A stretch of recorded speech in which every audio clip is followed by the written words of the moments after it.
तो जी बढ़ती महंगाई में आप 7 सीटर कार लेना चाहते हैं, लेकिन आपका जो बजट है वो काफ़ी कंस्ट्रेंट है, आप ज़्यादा पैसे नहीं खर्च कर सकते या आपको अभी ज़्यादा पैसे नहीं खर्च करने 7 सीटर कार में, तो मैं आपके लिए काफ़ी जो है वो इकोनॉमिकल ऑप्शन लेकर आ गया हूँ। ये मेरे साथ जो गाड़ी खड़ी है ये Maruti Suzuki eco 7 seater variant रहने वाली है। इसमें जो है वो एसी का भी ऑप्शन मिलता है। अनफॉर्चुनेटली एसी का ऑप्शन सिर्फ 5 सीटर वेरिएंट के साथ आता है। आप इनफैक्ट सीएनजी भी ले सकते हैं। ये वाली जो मेरे साथ गाड़ी खड़ी है इसमें पेट्रोल 1.2 लीटर का इंजन आता है, जिसमें सीएनजी नहीं मिलेगी आपको, लेकिन 7 सीट्स मिल जाती हैं। प्राइस की बात करें तो 5,61,000 रुपये इसकी एक शोरूम प्राइस है। अब इतने पैसे में आपको क्या क्या चीज़ें ऑफर होने वाली हैं इस वीडियो में मैं आपको सारी चीज़ें बताने वाला हूँ। 360 डिग्री वॉक अराउंड दे देता हूँ। तो देखिए गाड़ी का जो ओवरऑल बनावट है, जो लुक्स हैं, जो डिज़ाइन है वो वैन वाला ही है। आपने मारुति सुजुकी ओमनी काफ़ी देखी हुई है, वो गाड़ी डिसकंटिन्यू हो गई है कुछ साल पहले, लेकिन ईगो आपको अभी भी मिल जाती है। अब किस तरीके से क्या चीज़ें रहने वाली हैं, तो सबसे पहले तो आप देखेंगे कि काफ़ी आपको टॉल बॉय डिज़ाइन मिल जाएगा। एक आपको जो है वो रेक्टेंगुलर स्क्वायर काइंड है, जो कहते हैं डब्बे वाले शेप का डिज़ाइन मिल जाएगा। हिंदी में लेमैन की भाषा में बताऊँ तो आपको जो है वो हेडलैम्प्स इस तरीके से कुछ मिल जाते हैं, जिसमें आपके हैलोजन के बल्ब आते हैं, सेम इंडिकेटर है, एक छोटी सी पायलट लाइट है, बाकी हॉर्न यहाँ पे आपको दिख रहा होगा, एक्सपोज में सारी चीज़ें। फॉग लाइट नहीं आती है, आप एक्सेसरीज़ के रूप में शायद लगवा सकते हैं, शायद क्या लगवा ही सकते हैं, एक्सेसरीज़ का पार्ट होना चाहिए वो। बाकी आपको जो है वो इस तरीके से नॉर्मल प्लास्टिक की ग्रिल मिल जाती है। इसमें आपको 5 कलर जो हैं वो मिल जाएंगे। बाकी आपको ये 2 ब्लेड के साथ वाइपर मिल जाते हैं। सीएनजी लेंगे तो सीएनजी का स्टिकर लगा रहेगा। ये नॉर्मल पेट्रोल वाली ही रहने वाली है। यहाँ पे जो है वो एंटीना का जो है वो ऑप्शन है, अब इसमें है नहीं, ये शायद अगेन एक्सेसरीज़ का पार्ट होगा, या तो वो 5 सीटर जिसमें एसी आता होगा, 5 सीटर एसी वेरिएंट, उसमें ये लोग ऑफ़र करते होंगे, वो यहाँ पे अभी अवेलेबल नहीं है। बाकी किस तरीके से क्या रहने वाली है, ये जो है ये टिपिकली किडनैपिंग जो डोर बोलूँगा मैं अभी इनको, किस तरीके से ये बंद और खुल जाते हैं। आपको यूँ पकड़ के पीछे की तरफ जो है वो पुल कर देना है, और जो है वो काफ़ी ज़्यादा स्पेस मिल जाएगा गाड़ी में अंदर बैठने के लिए, बाहर निकलने के लिए। इनग्रेस और ईग्रेस किस तरीके से रहता है ये सब आप देख सकते हैं। गाड़ी के अंदर भी चलेंगे, सीट वगैरह भी देखेंगे कितना स्पेस मिल जाता है, लेकिन उससे पहले पीछे का कंप्लीट कर लेते हैं। तो अगेन आपको जो है वो पीछे ग्लास इस तरीके से रहता है, इस पर कोई भी डिफॉगर वाइपर नहीं देते हैं मारुति। यहाँ पे आपको एक सुजुकी का लोगो है, ये इको का स्टिकर लगा हुआ है, और नंबर प्लेट यहाँ पे लग जाएगी। चाबी अनफॉर्चुनेटली डीलरशिप वाले देते नहीं है।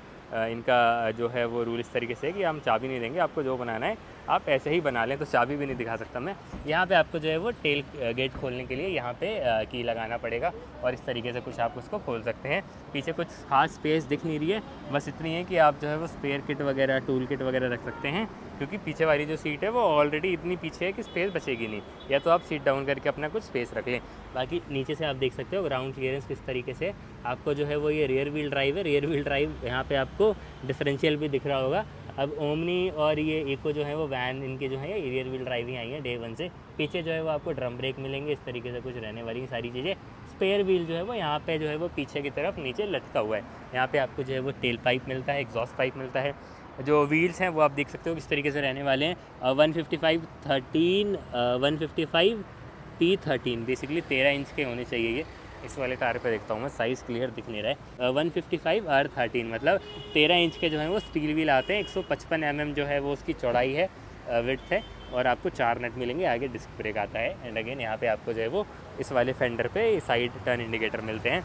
जो ORVMs वगैरह हैं इसमें किसी भी तरीके से कोई एडजस्टमेंट इलेक्ट्रिकली नहीं आएगी, सिर्फ मैनुअली फोल्ड होंगे ये, और आप इनको एडजस्ट भी कर सकते हो जैसा आप चाहो।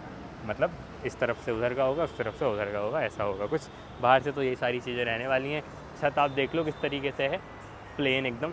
अब जो है वो गाड़ी के अंदर चलते हैं कि किस तरीके से रहने वाला है। डोर वगैरह है जो काफ़ी आपको स्टडी से फील हो सकेंगे। यहाँ पे जो है वो आपको की लगाओगे तो मैनुअल सेंट्रल लॉक आना चाहिए इसमें। फ्यूल आप जो है वो यहाँ से भरेंगे, इसमें पेट्रोल 35 लीटर का फ्यूल टैंक कैपेसिटी है। हाँ जी, तो डोर पे आ जाते हैं। अगेन यहाँ पे आपको जो है वो ये लॉक अनलॉक करने के लिए ये वाली चीज़ दे रखी है टिपिकली। यहाँ पे आपको इस तरीके से कुछ डोर हैंडल मिल जाएंगे।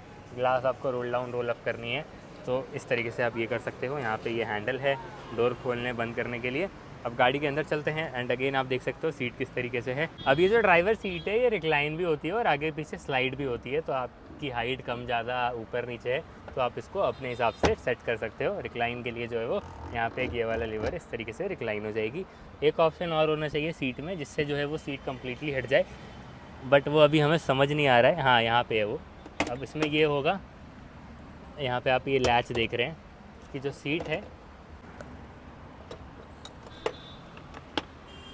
हाँ, तो इंजन एक्सेस करने के लिए आपको जो वो सीट है वो इस तरीके से कुछ कम्प्लीटली ऊपर की तरफ आ जाएगी। और उसके बाद जो है वो आप देख सकते हो इंजन का जो है यहाँ पे आपको सारा एक्सेस मिल जाएगा। कोई भी आपको मैकेनिकल काम करना है, काफ़ी नीटली जो है वो, नीटली बोलेंगे, स्मार्टली बोलेंगे, इंजन इन्होंने जो है वो सीट के नीचे माउंट कर रखा है। आगे आपको बॉनेट तो मिलता है, लेकिन बॉनेट के नीचे इंजन नहीं है, इंजन आपको सीट के नीचे ही मिलेगा। बॉनेट के अंदर बस वो वाइपर वॉशर है, ब्रेक फ्लूइड वगैरह जो है वो डाल सकते हो आप। इसके अलावा सेंटर कंसोल आप देखेंगे तो मैनुअल हैंड ब्रेक यहाँ पे है, 5 स्पीड का जो है वो मैनुअल गियर बॉक्स आता है। अगेन अच्छी चीज़ है, इस तरीके से देख सकते हो, स्मूथ शिफ्ट है एक तरीके से। यहाँ पे आपको थोड़ा बहुत स्पेस मिल जाएगा। अब यहाँ पे आप देखेंगे तो आपको जो है वो फ़ैन वगैरह है, ये एसी नहीं है, इसको फ़ैन बोलेंगे एग्जैक्टली। फ़ैन मिल जाता है आपको। यहाँ पे आप देख सकते हो कि ब्लोअर का भी ऑप्शन है, मतलब हल्की जो वो हीट वाली एयर होगी वो भी आपको मिल जाएगी। रीसर्कुलेशन है, एक तरीके से देखने में एसी ही लग रहा है बट एसी नहीं है। एसी में क्या होगा कि यहाँ पे एसी का एक बटन होगा, जब वो आप उसको ऑन एंड ऑफ कर सकते हैं। इस तरीके से ये जो कुछ वेंट्स रहने वाले हैं, यहाँ पे एक हेडलाइट लाइट है, बाकी वाइपर वगैरह का जो स्टॉक है वो कम्प्लीटली यहाँ पे दे रखा है।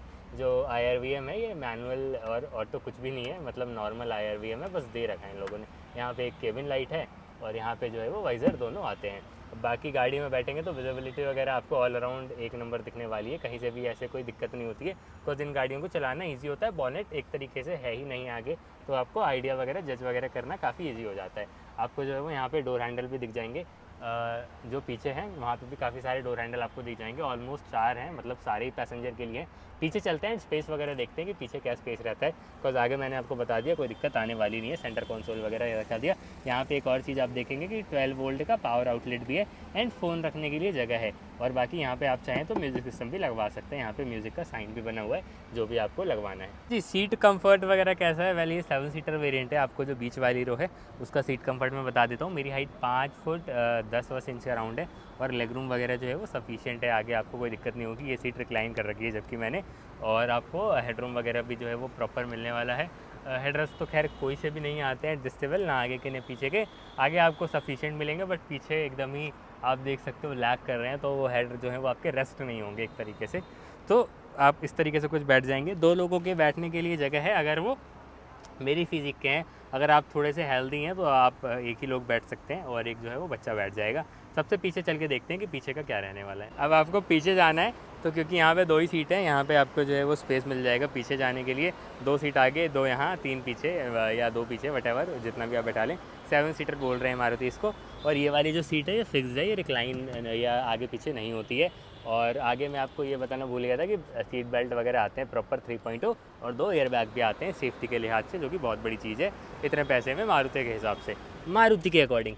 पीछे चलते हैं भाई। अब पीछे जो है वो यहाँ पे तो आपको जो है वो जो कहते हैं ना इनफाइनाइट लेग रूम मिल रहा है। आप जहाँ तक पैर स्ट्रेच करना है कर सकते हो, लेकिन जब आप यहाँ पे आओगे तो सीन जो है वो चेंज हो जाएगा सर।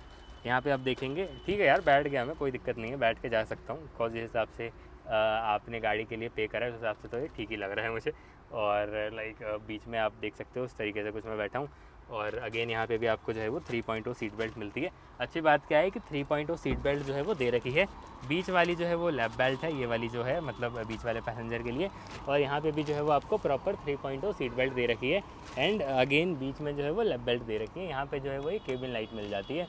प्रैक्टिकल रन में अगर आपको चलना है थोड़ा बहुत जो है वो लोकली, तो आप चल सकते हैं। वैसे ओमनी जो है वो, ओमनी का जो रूरल मार्केट है वो काफ़ी बड़ा है। आपने लोकली आपने देखा ही होगा गांव देहात टाइप में कि काफ़ी चलती है एंड अच्छे खासे पैसेंजर इसमें बैठा कर चलाते हैं, क्योंकि वही है कि कम्यूटिंग के लिए ज़्यादा यूज़ होती है। बाकी आप बताइए कि आपको ये गाड़ी इतने पैसे में किस हिसाब की लगती है, और क्या आप अपना इतना पैसा इस पर लगाएंगे? बहुत वही वाली बात है कि वैल्यू फॉर मनी तो है ये, क्योंकि जिस हिसाब से अभी 7 सीटर गाड़ियों की प्राइस है उस हिसाब से देखा जाए तो ठीक है। आप इससे अच्छा ऑप्शन अगर जाना चाहते हैं तो आप ट्राइबर की तरफ भी जा सकते हैं, वो प्रॉपर आपको कार लाइक फील होगी। लेकिन कुछ चीज़ें जो हैं वो इसमें बेटर हैं, जिस हिसाब से इंजन वगैरह है, जिस हिसाब से ओवरऑल मारुति का जो कहते हैं ना कि ओवरऑल रिलायबिलिटी है, तो उस हिसाब से ये वाली गाड़ी ठीक लगती है। बाकी आप अपना अपना ओपिनियन नीचे कमेंट में हमें बता सकते हैं। इस वीडियो के लिए इतना ही। वीडियो अच्छी लगी तो लाइक कर दीजिएगा, चैनल को सब्सक्राइब कर दीजिएगा। यहाँ पे गाड़ियों की वीडियोस आती हैं, कोई भी आपके सवाल हो इस गाड़ी से रिलेटेड या किसी भी चीज़ से रिलेटेड नीचे कमेंट कर दीजिएगा। देखने के लिए शुक्रिया।